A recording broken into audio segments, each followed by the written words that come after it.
Quizá no te has dado cuenta de que vivimos rodeados de elementos lúdicos. Cuando realizamos tareas rutinarias como ir a comprar, contamos con una tarjeta de puntos que aumentan en base a nuestras compras. Igual sucede cuando viajamos. En nuestro puesto de trabajo hay diferentes niveles de logro que alcanzamos a partir de determinados puntos de experiencia. Los juegos y lo lúdico forman parte del entramado cultural y en esta ocasión los videojuegos están viviendo su etapa dorada. En este webinar vamos a repensar y explorar el videojuego como recurso en el aula, a partir de las competencias que nos permite desarrollar.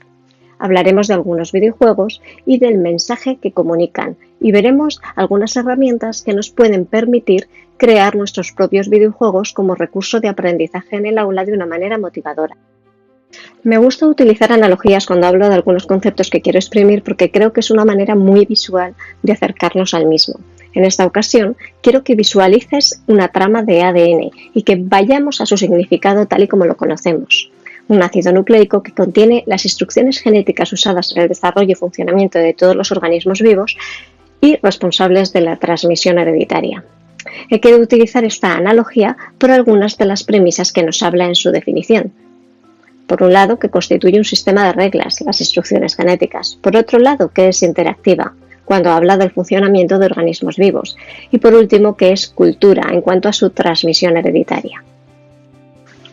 Quizá ahora ves ese paralelismo con los videojuegos, porque siguen unas reglas, son interactivos y forman parte de la cultura. Tanto es así que podríamos decir que forman parte nuestro, ¿no? De nuestro ADN, porque los humanos utilizamos el juego para aprender desde pequeños, para conocer nuestro entorno, al principio de una manera similar a otros seres vivos que también tienen esa cultura lúdica de aprendizaje, pero en nuestro caso que nos vale para establecer relaciones y pensarlas de tal modo que las estrategias que sigue nuestro cerebro para aprender podríamos llamarlo algo así como un pensamiento lúdico.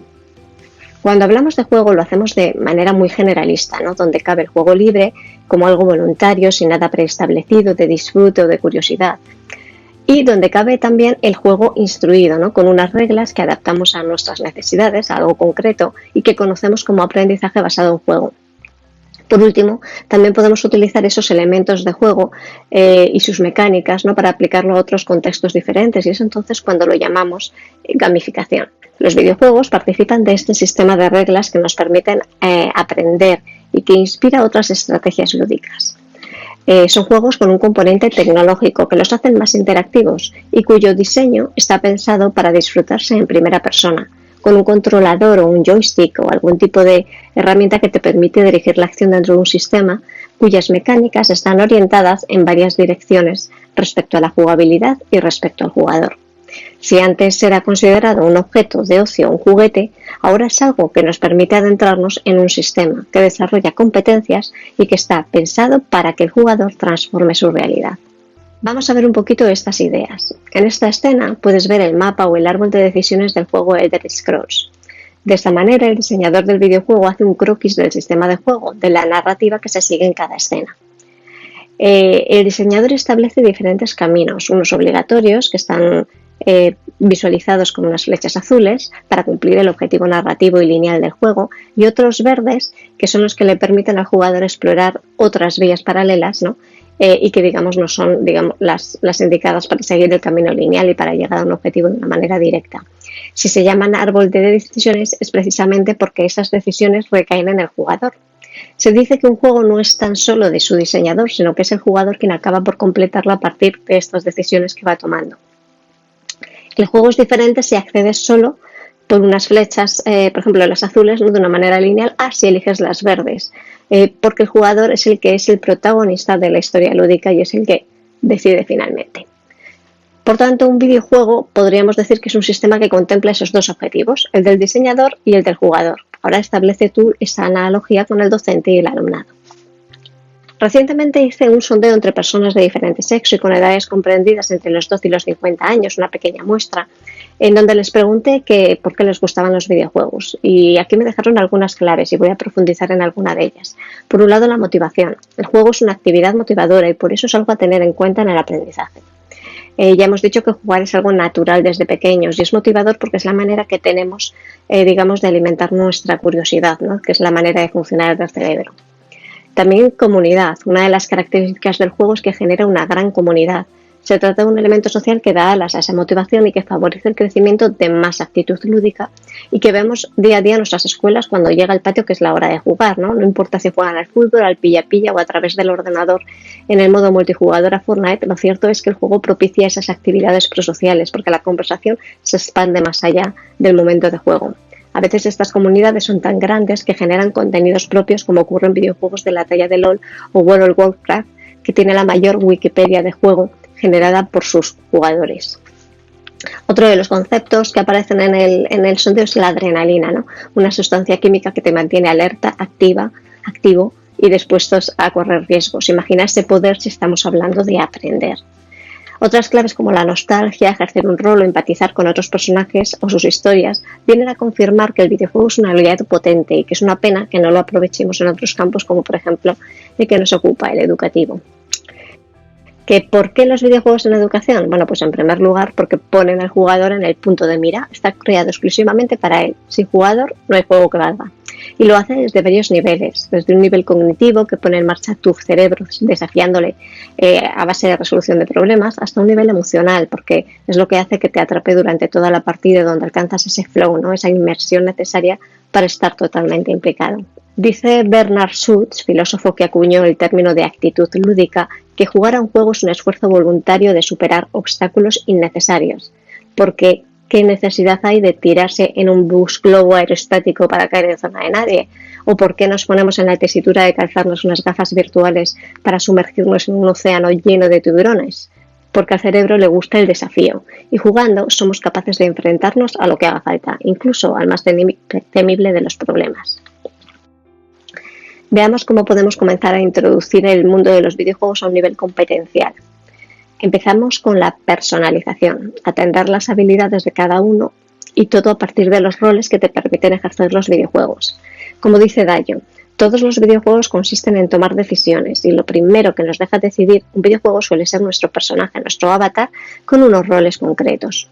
En este ejemplo que os muestro, el de DMLD Park, nos permite jugar con varios roles al mismo tiempo y cada uno de ellos tiene diferentes características y habilidades. Se trata de una aventura gráfica donde cada personaje realiza diferentes acciones dentro del sistema de juego, ¿no? Y entonces el enfoque es diferente. No es lo mismo empujar agua siendo un fantasma que siendo el detective. La consecuencia cambia. El fantasma es invisible, se convierte en una broma.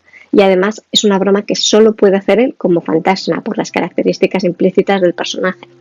El juego introduce de esta manera una serie de contextos o campos semióticos que permiten personalizar tu experiencia de juego.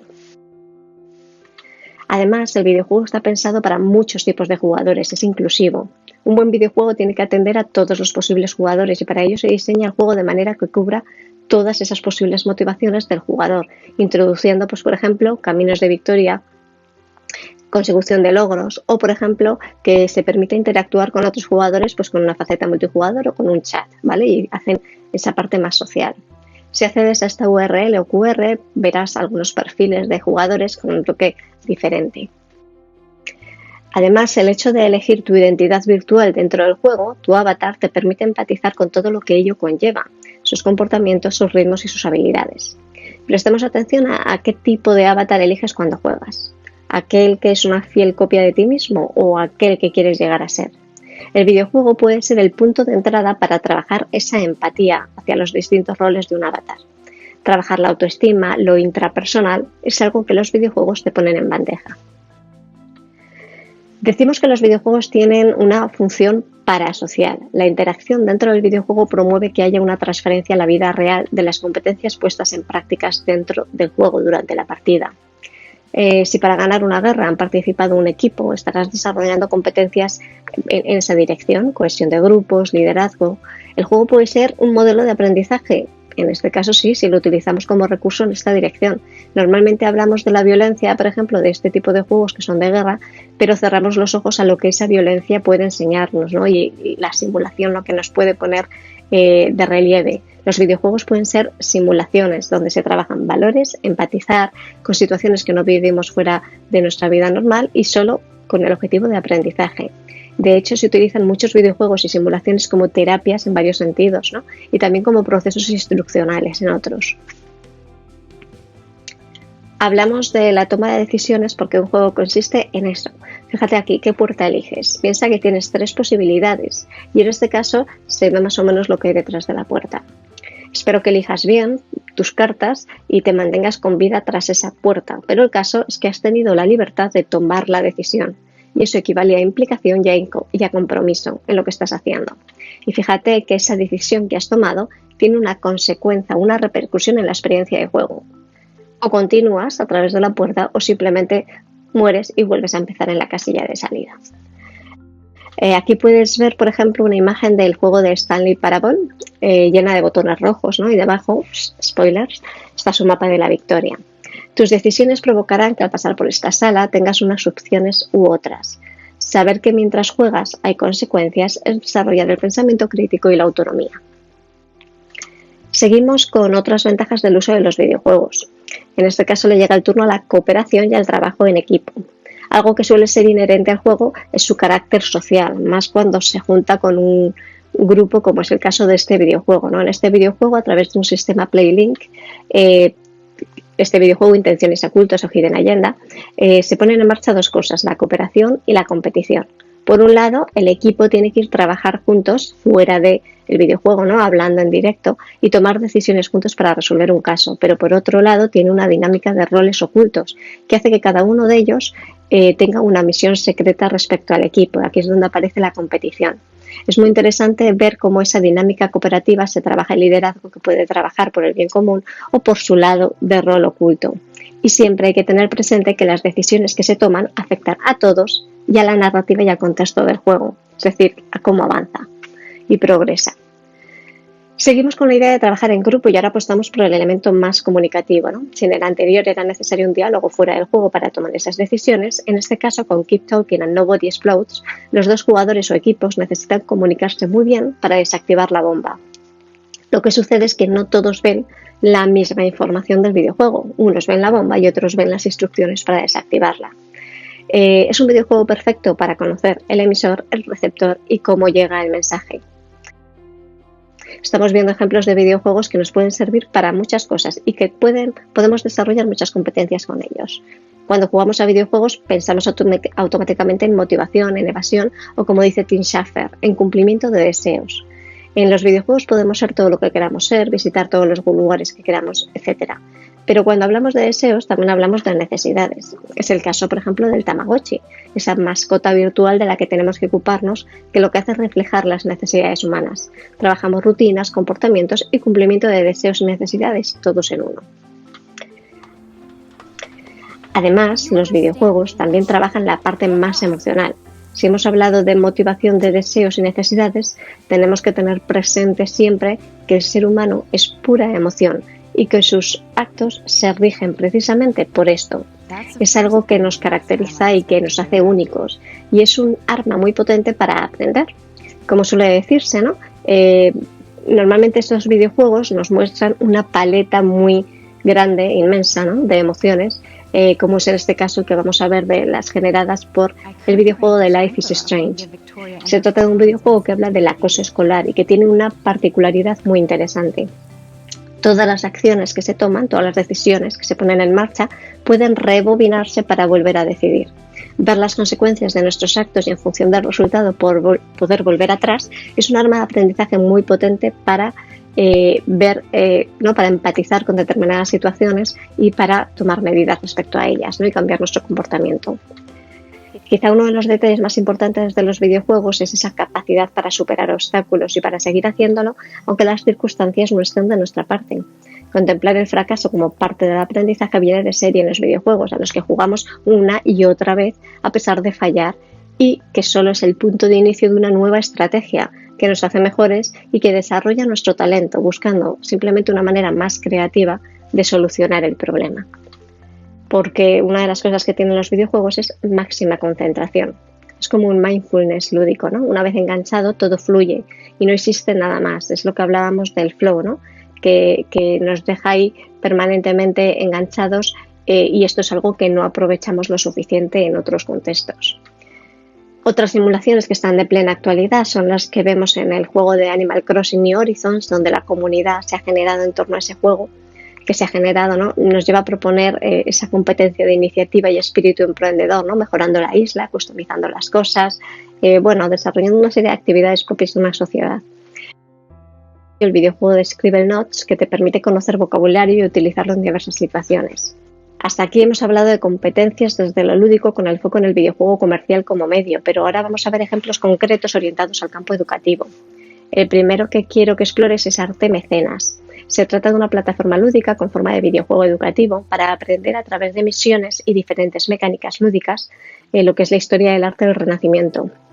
Es importante que te fijes en esa parte estética y narrativa que la acompaña porque es, digamos, su punto fuerte y que puedas coger notas o tomar apuntes de cómo se desarrolla la experiencia para que te inspires. Actualmente hay muchas herramientas digitales para docentes que nos permiten recrear un videojuego educativo en este sentido, ¿no? Podríamos utilizar, que luego veremos, ¿no? Algunas ideas.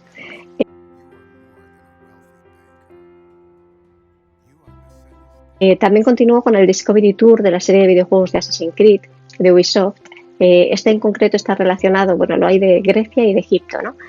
Podrías, por ejemplo, pasear por Alejandría mientras ves sus costumbres, sus arquitecturas y las historias que te van contando personajes importantes de esa época y al final tener una evaluación final de cada uno de esos capítulos que has vivido, ¿no? Como jugador. Es una simulación que te permite integrarte dentro de esa época y además tiene, digamos, un contenido didáctico. La misma saga también darte a conocer la posibilidad de crear tus propias misiones a través del modo creador de historias, donde puedes aprovechar los recursos técnicos del videojuego para crear tu propia narrativa, tus propias misiones relacionadas, pues eso, con Grecia o con Egipto, y darle el enfoque que tú quieras, ¿no? En cuanto a los contenidos. Y además podrán jugarlo. Incluso podrían mandarse como una actividad, ¿no? Estilo Flipper para hacerlo fuera del aula. Seguimos también con ejemplos que nos permiten seguir trabajando competencias, como es el caso de RPG Maker, un lenguaje de videojuego, bueno, un lenguaje es un tipo de videojuego 2D del estilo de Nintendo, que te permite crear tus propios juegos. Y aquí, por ejemplo, vemos el caso de cómo lo trabajan los chicos de Ludomath, ¿no? que mientras sus alumnos juegan y superan niveles, van resolviendo problemas matemáticos. También tenemos juegos y videojuegos en el March Cube, ese cubo de realidad aumentada que te permite integrar contenidos dentro, como por ejemplo es el caso de las ciencias sociales, como explica Historia Víctor Muñiz, ¿no? Que va integrando ahí diferentes cosas y van jugando un poco con el cubo, ¿no? Que es un componente lúdico. Por ejemplo, también para trabajar la atención, la comunicación y el pensamiento crítico. Existen muchos juegos dentro de ese cubo. No podía dejar aquí de incluir también el videojuego Scriptum, que es un portal que se utiliza con un dispositivo móvil donde te sumerges en un juego de tipo Escape, donde tendrás que leer, comprender y utilizar ese conocimiento para interactuar en primera persona en una realidad virtual que es sorprendente, ¿no? Y actualmente además hay aplicaciones como las Lens Studio de Snap que te permiten crear esos portales donde explorar otras realidades y aprovecharlos con simulaciones que podemos crear nosotros mismos y que son una oportunidad más en el aula para salir de las limitaciones físicas del aula.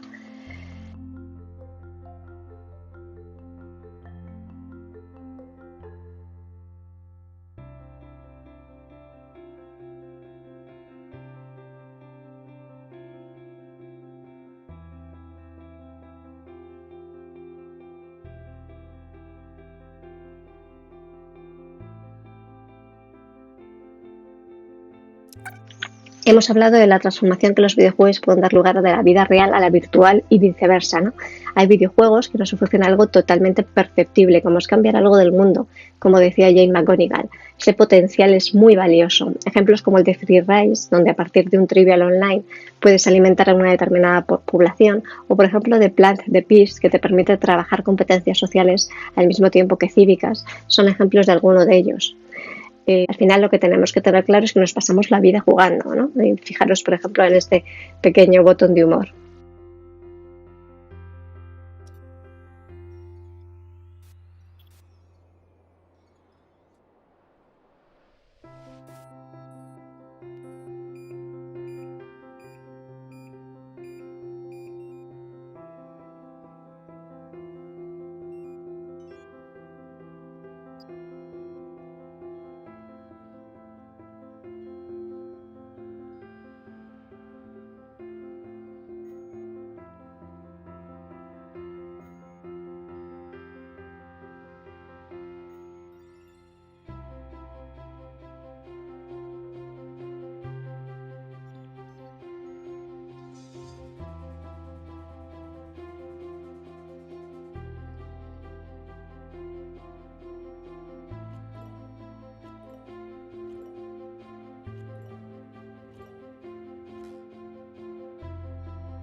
En este QR podéis ver algunos juegos que nos permiten alcanzar determinadas competencias para que sirvan también de ejemplo más allá de los que ya os he propuesto, aunque están un poquito más actualizados.